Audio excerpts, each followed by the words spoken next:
Welcome to another episode of the Authentic Podcast with Tanner and Jared. How you doing, brother? Doing good. Yeah? Doing good. We're here. Another day. Another day. I know. We're a little bit of a rough start this morning. You know, We're gonna get there. we were waiting on someone bringing us coffee. Not naming names, Kimberlyn. Stop. Coffee from where? OUTTA the BLUE. All right, yeah. Well, let's talk about the coffee real quick. Okay. Kimmy, Cool. what do we have? What are we sipping on this morning to start the episode, and then we'll really dive into what we're doing. So, one of my favorite coffee shops in Kansas City, OUTTA the BLUE. It's in Park Place. Is that what that's called? Town Center. It's like 119th and Knoll. Really cool place for coffee, food, and cocktails at night. But we have 3 coffees.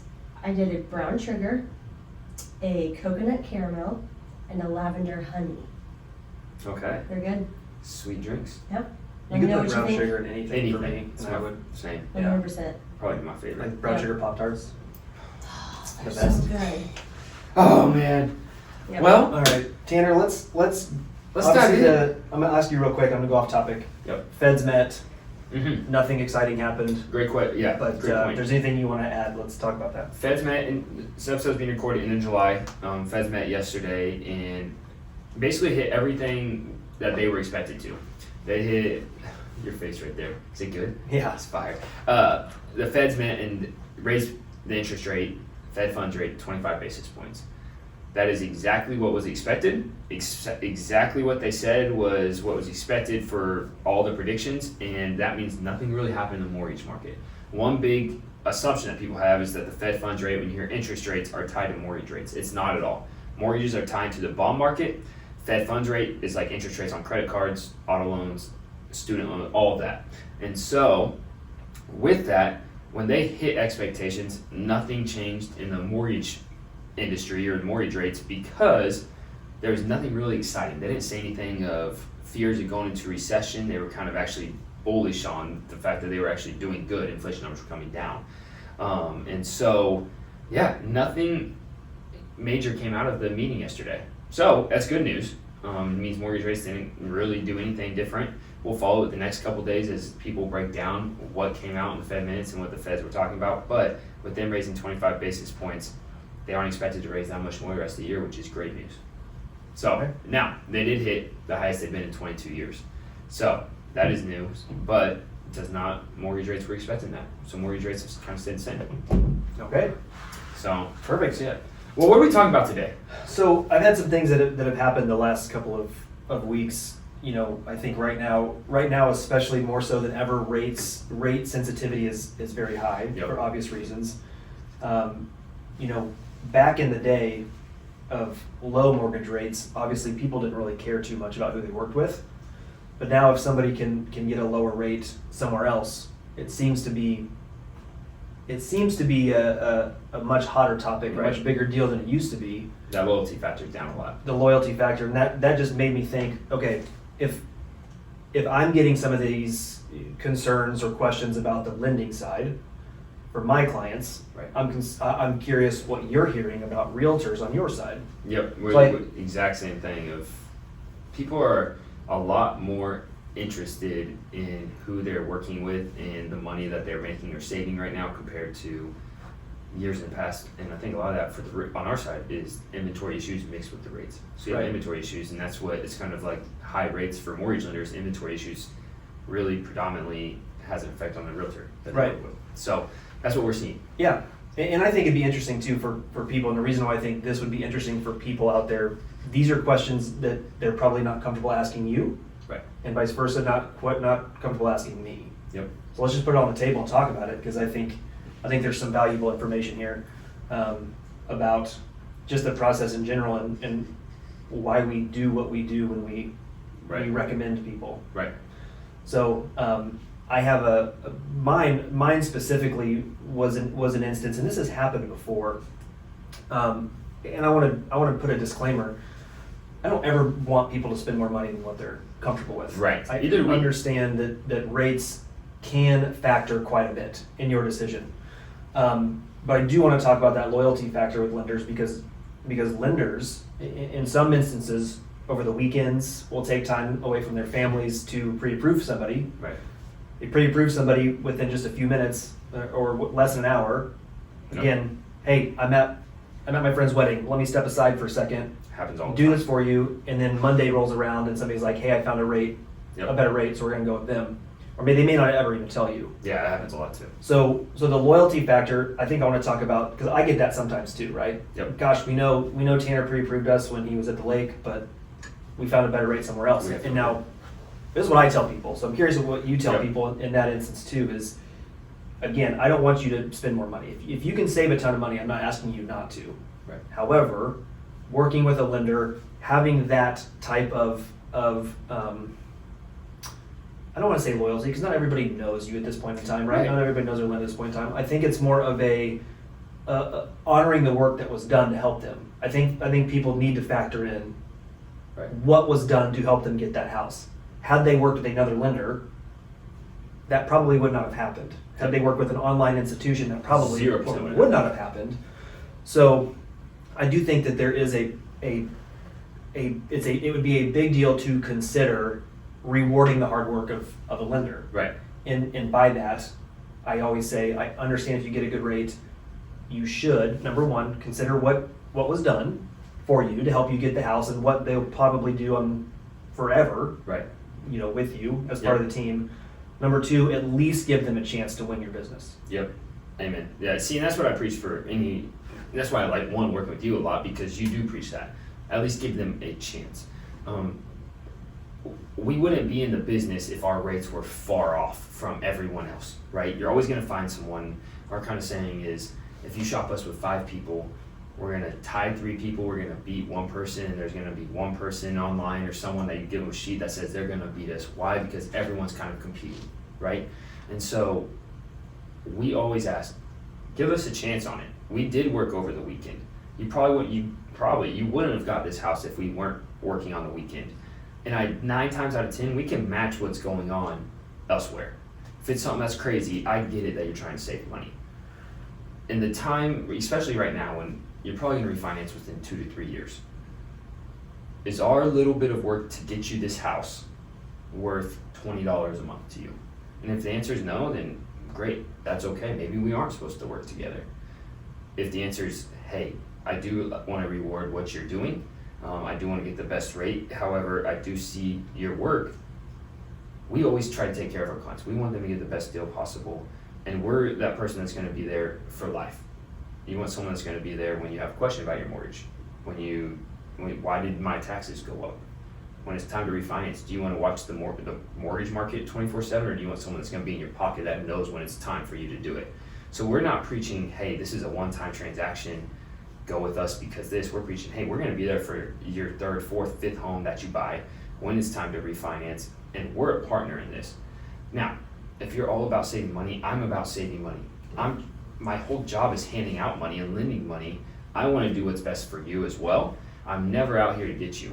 Some big misconception is, I'm not sure people understand how mortgage lenders are paid either. Like, a lot of people see it and they're like, are mortgage lenders paid? If they give me a higher interest rate, well, did they get more money off of that? And the answer is completely no. It used to be that way before 2008, and that's why they corrected it, because people were charging whatever they wanted and then keeping the profit. But now, we get charged from our company a percentage from selling the loans. And so we're not paid anything from the seller. It doesn't matter to me if you get this rate, this rate, or this rate, or this rate. I want to do what's best for you. We don't get paid any differently if you go with us or if you don't, what it is. And so I think just being very distinctive of, this is how we're paid.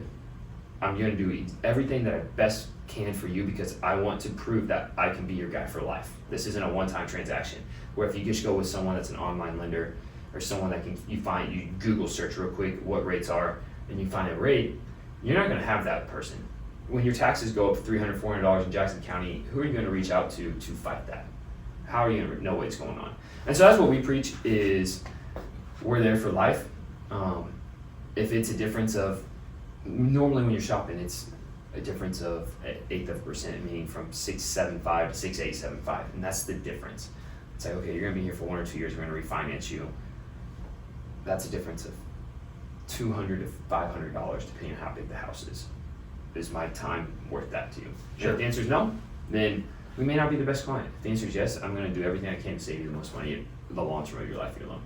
Yeah, and I think, and I did a video on my Instagram last year. It was awesome. About that, where we Best. call lenders, and I think that's always the thing that we want to preach to. Right. And again, we don't get, as realtors, we don't get anything from working with Zero.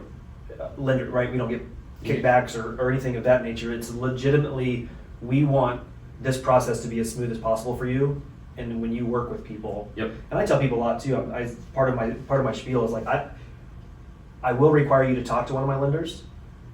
If they're not a good fit, don't use them. Right. But the reason is I need you to get pre-approved with somebody I know, because I don't know that the person that you're using is going to ask the right questions. Right. And that's happened before, where people have gone somewhere else. We get down the process, not the right questions were asked, and then they're under contract on a house that Yeah, now they're apart. like, oh my gosh, we can't do X, Y, Z because the lender never told us that we needed Yep. this. Yep. So there is a reason. I think I always want people to know that too. There's no financial interest. There's no On any side. for doing Our- this. It's legitimately for the client's best interest. Our job as a realtor and as a mortgage lender, we're paid off referrals, right? Our job is to make raving fans for life. We want you as a mortgage lender, my job is I want Jared to get 4 referrals from this person that's buying a house from him. The only way that goes is if it's so smooth from the mortgage side, the lending side, the insurance side, and title at closing. If that's not smooth, all 4 components, you're not gonna get raving fans. And then we're not gonna get raving fans. And so our whole job is to take care of these clients so much that if you go with someone that's online or someone that you know from out of town, it's not going to be that same experience. I can almost promise you. And that's why I think another reason why agents refer their lenders is because they know, 1, you're going to get it done, but 2, we're going to take care of them. Right. We will. And that's what sets you apart when you have a lender that works hand in hand with an agent on all the deals. So, all right, let me jump to an agent question that I got just last week actually.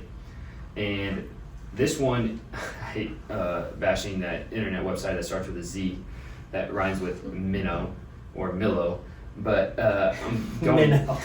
I didn't think that rhymed, but I have a friend who was just looking on this website and came across the house that they really, really liked, and so they just clicked find me an agent right on that website, and then they called the listing agent. So they had 2 agents from this website reaching out on what they were doing, on can they get this house. Why is that a bad idea, or what? How do you get a leg up in that? Why would you tell someone not to do that? Yeah, I mean, it's definitely kind of what you said at the very beginning of who you work with matters. Right. Most of the time, to peek behind the curtain, most of the people that are doing Zillow leads or That company that rhymes with minnow. yeah, the company that rhymes with minnow, Zeno, it's what people have to understand. It is almost like a farming game, Yes. right? So what somebody's doing is they're paying thousands of dollars a month, tens of thousands of Yeah, dollars a a lot of month in money. some cases, and they're just trying to get as many referrals as they can, right? They're trying to get as many people leads as they can, but those leads oftentimes will go to another person. Yep. So you don't know who you're going to get, and you don't know anything about their background. You don't know how long they've been in the business. It is just the point of that is to be a quick, Right. give it to me right now type of situation. Now, for some people, they want that quick. We want to see this house, we want to see it in 5 minutes. And Zillow makes it relatively easy to request that from somebody. Right. Now, they usually can't. But I think what people really should consider is wanting to work with somebody that knows that they know that you have their best interest in mind. And I think you can't do that. You really can't do that by calling somebody and saying, "Hey, can you show me a house right now?" Right. And I won't personally do that. If somebody calls me and they're like, "Hey," and I don't know them, Right. from anybody else, "Hey, will you go show me this house?" Even if I'm on the listing side and I get a sign call, there's a lot of pre-qualifying questions I ask first, because I don't want to waste the seller's time. Your time or their time. Yeah, or their their time. I mean, it depends on what side I'm on. But if somebody calls me, I said, "Great. Are you pre-approved? Are you working with another agent? What's your situation?" Because some people just kind of want to look. Right. But to go back to your original question, obviously real estate's a very sensitive thing right now, and people can put you in really bad positions. Mm. And we talked about the desperation, I think in our last episode, Yep. where the concern being is that realtors in general might be giving bad information because they don't know any better. Right. Right? They don't. This is the only market that they know, so they're like, "Hey, you're gonna make an offer that's $50,000 over asking, waiving everything, When you don't even have when to. you don't have to." You're the only offer. Right. So I'm not saying all Zillow agents are bad. I'm just saying that typically in that system, It is it's a churn and burn. It's a transactional relationship. who pays the most to get the most leads. Correct. Yep. You are getting someone that's paying for your business instead of you looking out, having someone in your corner that's looking out for your best interest as a person. Yeah. And that is such a distinct difference that people need to realize. It doesn't matter if you go 2.5% on commission instead of 3% as an agent. You're losing that money by going with someone because they don't care about your best interest. They care about getting the next deal, which is why they're buying leads, which is why we don't buy leads, because we want to turn around and be that relationship person for life. Right. And that's a huge difference for buyers. A lot of those people who buy leads have that commission breath. It seems like, because they're looking for those next deals, because to them this is just a paid lead.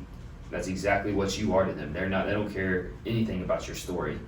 They care that you're a paid lead coming into them, and that's it.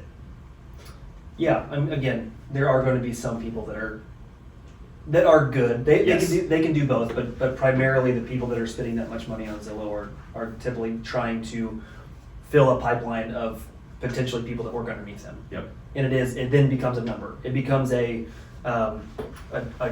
transactional game of how much you can convert. Yep. What's my conversion rate? Like that kind of thing. So I'm not saying everybody's like that. I just think that's going to be one of the biggest differences is Right. getting somebody that truly cares about your situation. Right. You're exactly right. And turning around and using the listing agent that you see on Zillow doesn't always help, because then they become a transaction broker and they're still looking out for their sellers. It's great to have a buyer's agent in your corner that you know, period. Right.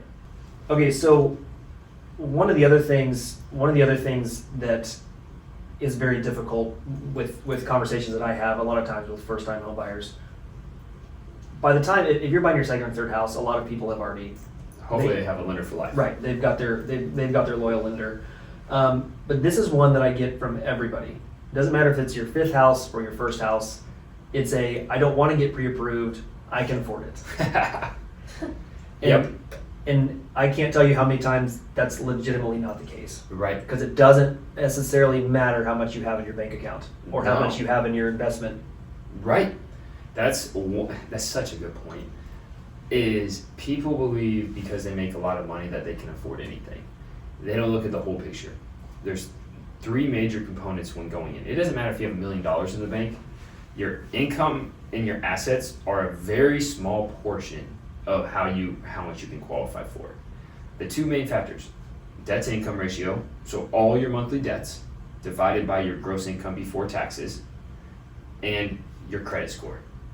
So we have a lot of people that could be millionaires in the banks and the assets, but their credit score is junk. So they can't qualify for as much home as they think. Or we have someone that makes $250,000 a year, but spends literally $5,000 a month in debt and can't afford for that nice $1 million house that they think they can get. And so it is a whole picture that goes into what you can qualify for a mortgage. Your monthly debts, your income, your down payment, your credit score. It looks at your whole horizon, because if you're borrowing money from us, we want to make sure that your credit worthiness and that you're going to repay it. And it's not just, oh, I have this much money, I know I'm good. Or a huge one with this is self-employed people, because they're very smart, and especially realtors, they're very smart. You have 1099 employees that write off a lot of taxes because they know how to do it, right? We have to go off the number that's reported to the IRS, the after write-off tax number. And so you can make $200,000 in gross income, but you only report $30,000. We're only showing you qualify for $30,000.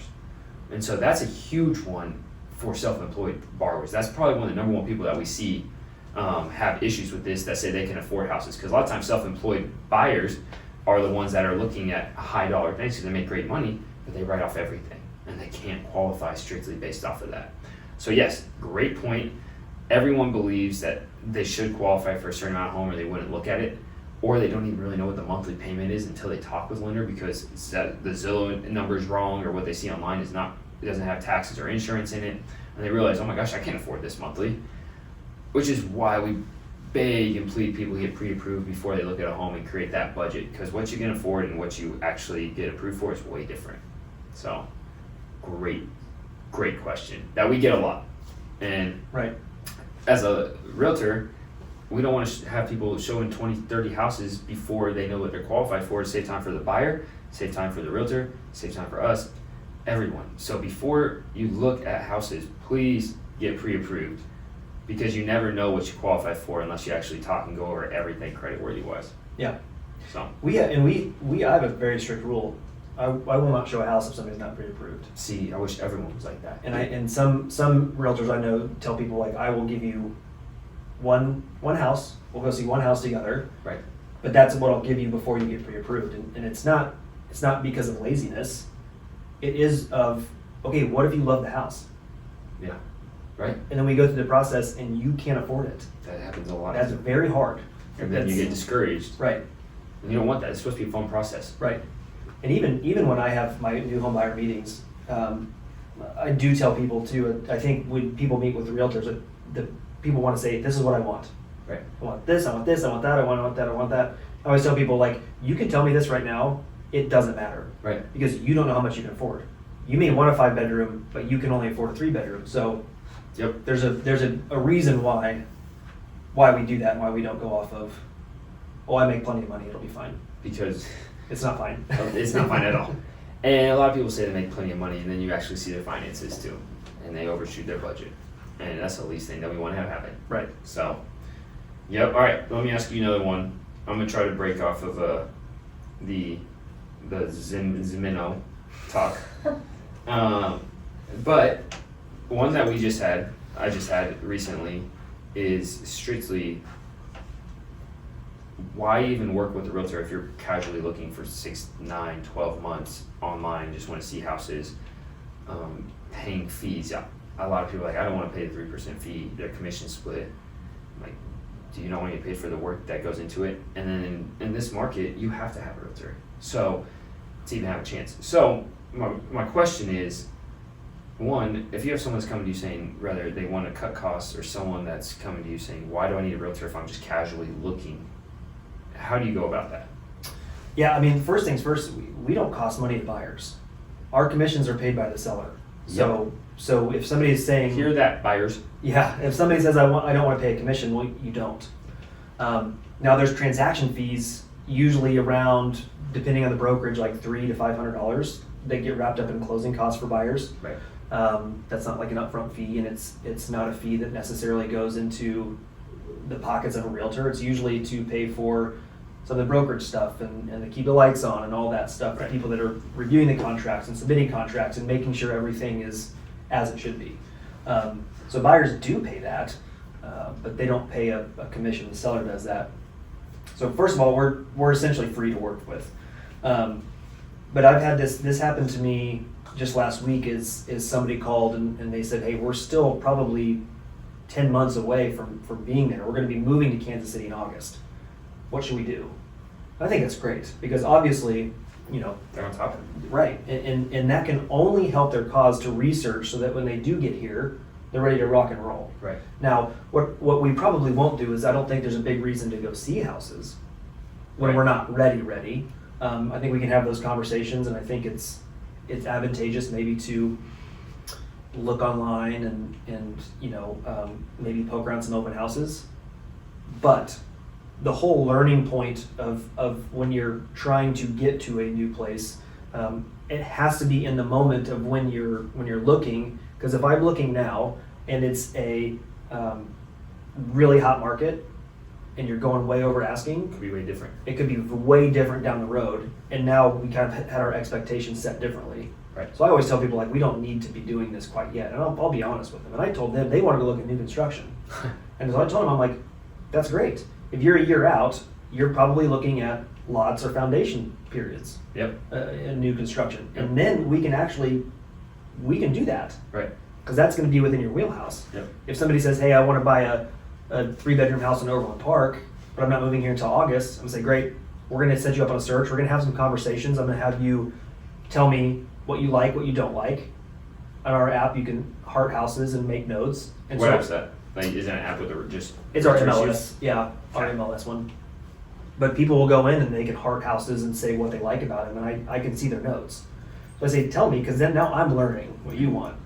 So Right. now when it is time for us to actually get our feet in the door, we're gonna just be ready to cook. Right. So, So at that point, you have a budget, you have what you know as a realtor, what they like.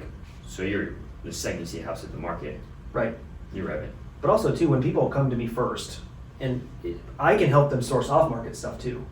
Right. So in that instance, if they're saying Great like, point. why should we talk to you if we're still 9 months out? Well, once you do get ready, if anytime somebody comes to me, my mind is always working to see where I can help them find a house that's not on the market. Mm. And this is something I tell people a lot too. My job is not to look at Zillow for you or look at MLS for you. That's stuff that you do as the buyer. That's your job. You look at the houses that you can see. Because by the time I send you a house that's been on the that's been listed since the morning, my clients that are searching for houses are up at like 6 a.m. Right. They've sent me something by the time I even wake up. So me sending them homes does not do any good. What my value is, hey, I've got somebody that I think is selling a house that's be perfect for you.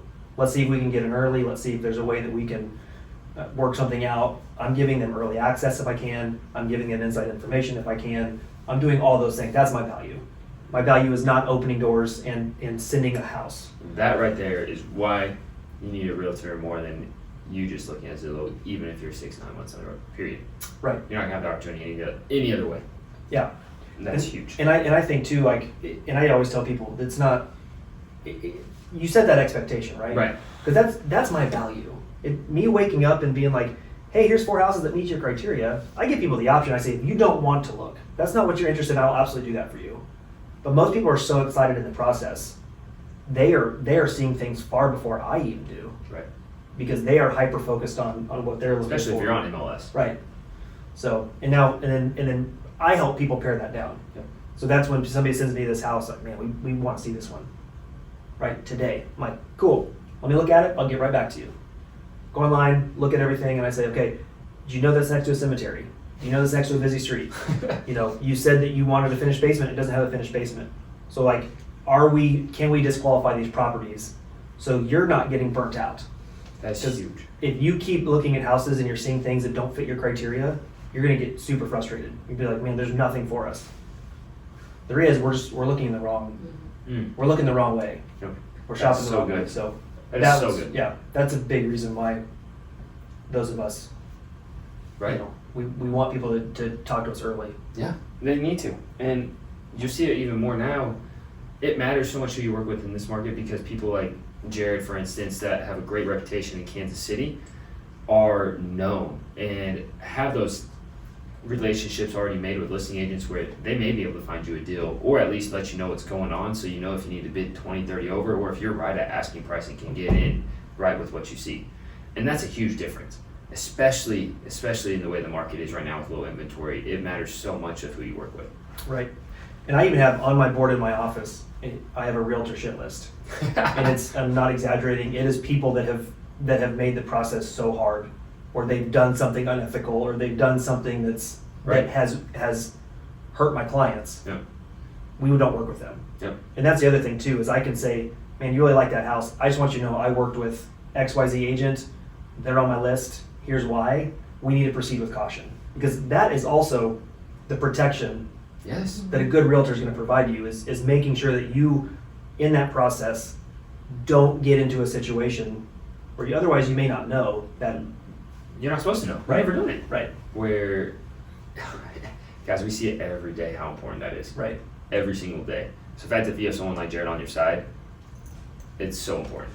I might be on other people's shit list too, though. Who Maybe. knows? Maybe. You're not the nice guy. You have a mustache. Yeah, I do. That was somebody we posted the last podcast, and that was the only thing somebody responded with. Nice Was a mustache. nice mustache. These people are watching. That's right. One person. You look great. One person. It was your mom, but Yeah. it was. Yeah, yeah. Here's one too that I think is interesting. And I gotta be honest with you, I don't know. I've got kind of how I talk about this, Yeah. but I'm curious from your perspective. I'm just gonna use my current bank. Mm. Now, and I'm not talking mortgage bank, I'm talking like your checking and savings account bank. Right. I'm just going to use US Bank. Yep. We get that a lot too. And we hear that from people we see on we get their bank statements and we see who they're with. And the same thing that we just talked about earlier of, as I work for an independent mortgage company, right? My whole job is mortgages. Your whole job is real estate. When you're working for a big bank, yes, you may be in mortgages, but that's just another lead coming in. You're just another person that came in from the bank that's working with them. Now, if you're with some credit unions, they're actually great. Some banks are great, but if you're with just known with a big bank, I'm just gonna go with them. You're not getting that hyper-focused local person that knows exactly what they're doing in this market, that has the connections to. Probably 1 out of every 5 deals I get are from listing agents that I have a relationship, just like you guys as an agent, because they know I'm going to close the deal. And so that's huge as well. It's the same conversation we had as being a local lender versus finding someone online. And one of the past episodes is, I'm not saying don't work with your bank if it's a local bank that knows what they're doing in mortgages. I'm saying proceed with caution, because a lot of times you're the same as if you went on Zillow and you're a lead coming in. You're a lead to that lender from a bank. You're just another handoff of getting, where for me, if I'm referred from, for instance, Jared or another realtor, I want to make sure that you're taken care of for the realtor's sake, for our sake, because our whole job is to make you raving fans. And I'm not saying banks won't, but once again, you're just that number coming in. And now, like I said, some banks actually have good mortgage divisions. But if you're with a nationally known bank, I promise you, you're not going to get the experience that you deserve because of it. So there's probably not a benefit other than just continuity sake or perceived Right. continuity. Yes, the one that we get is, well, I already have all my accounts. I just want to make it easy on payments. I just want all my payments to be the same. And I get that. You have a different portal. It doesn't matter if you're with US Bank or anyone. They have different portals for mortgages anyways. You're going to have to log into somewhere else to get to your mortgage payment. That's not any different. The only time you see a benefit is if you're with a local bank or credit union that's known in this market that you're in, and they have like a special going on for mortgages because you're such a good client of theirs. It's the only time. And if that's the case, me as a fiduciary will tell you that, hey, I love it. Thank you so much for reaching out. You gave us a shot, just like Jared asked. That's a great deal. Go with your bank. But 9 times out of 10, it's not at all. There is some, like I said, there's some rare occurrences where it actually does make sense. And I'll call Jared, hey, yep, they got a great deal. They're good. I know the lender, you're good. 9 times out of 10, you're just another lead coming into them. And so there's not a lot of advantages for working with that bank besides payments being the same. And if, like I said, 1 out of every 10, you can get a deal because you have a great account history with the bank. But that's very, very, very marginal. Well, I think what you said too is really great. And another point to talk about, the fact that good lenders like you, like Tanner, will say, I can't compete with that. Yes. You can go with what you have. I can't compete with that. And I think that's amazing. Right. Because it is a zero, there's no obligation. Right. But a good lender, and a lot of the lenders that we work with is the same. I want someone to, yes, exactly. All your lenders are. And that's why I respect the lenders. But I want you to have a great relationship. I want you to know that you can come back to me even if you're not a client of mine. Because that's not what our calling is as humans, is to try to get the next deal. If we do business that way, there's people that do. But if we do, we're not making those raving fans, which is how we grow our business. And my job is to be a fiduciary and to help you feel comfortable about buying that house. And if you call me and say, hey, this is my deal, but I can get this rate or this no fees or anything with this lender because they're my current one, and I tell you, yep, that's a great deal, you should take it. How much more relaxed are you as a buyer, knowing that, hey, this guy was looking out for me, and then I call the agent, let the agent know, hey, it's actually a really good deal, they have to do this one, they'll take care of you. If you have any questions, I already told them, let me know. Great.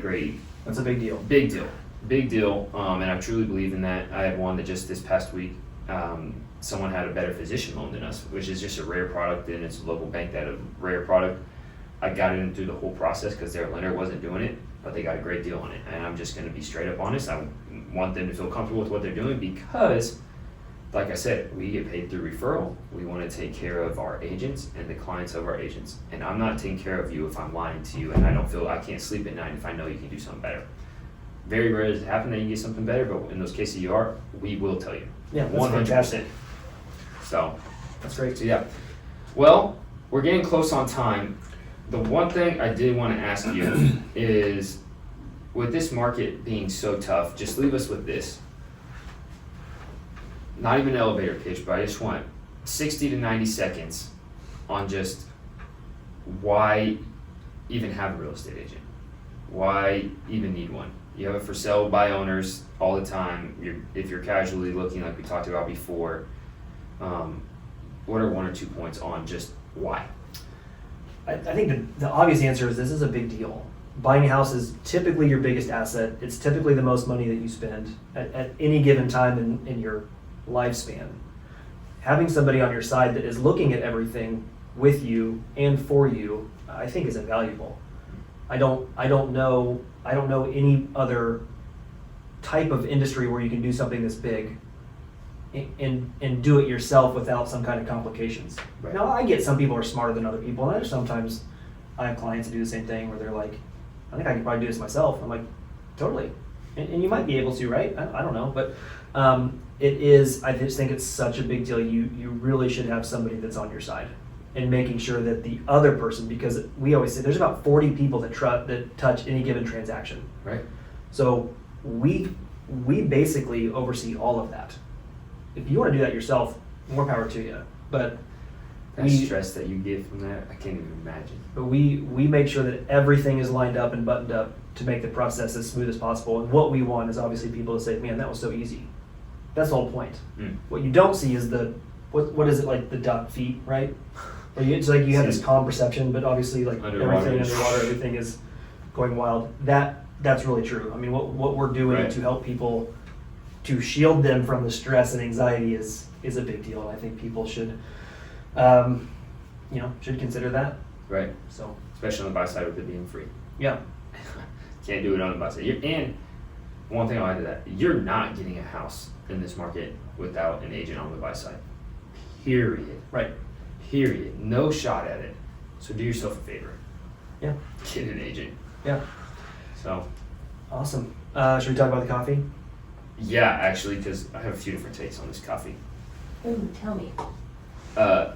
Brown sugar, like we talked about before, anything brown sugar, you got me. It's good. I actually was a big fan of lavender honey, and I'm normally not a lavender fan. I love the lavender. The lavender is so good. It was very good. I know I'm just the one talking about it because I have a lot of caffeine and makes I drink coffee before this coffee. I took one sip of the coconut cream, and you can see that's You all. don't like it? Not a coconut guy. I drink all of them. Which one did you not like, Jared? The lavender one I feel like I was sucking on soap.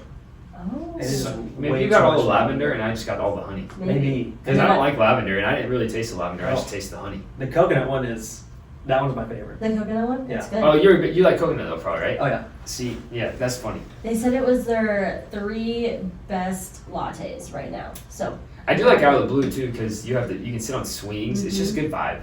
Big vibe guy. Oh, that's right. it's like an island vibey place. They have like surfing and music park playing in the place. background. Yeah. And then Do they at serve night, food? yes, they'll serve like bakery stuff for breakfast, and then I think they serve sandwiches. Really? Maybe. Never. I I'm not don't sure. know. I've had protein balls and bakery Yeah. for breakfast there multiple times. Good breakfast. And then at night they have like cocktails, so they turn it into like a bar, so you can order Oh, I've never been there. alcoholic beverages. It's cool. You love the coconut. Oh yeah. I like them all. That's funny. Well, Awesome. all right. Well, I'll bring the next coffee. Cool. I'm gonna get something rare. Well, guys, thanks again for another episode. This one on why you should use a local lender or a local agent and the benefits for you. So we'll see you guys in the next week or two with our next episode. Bye. Bye.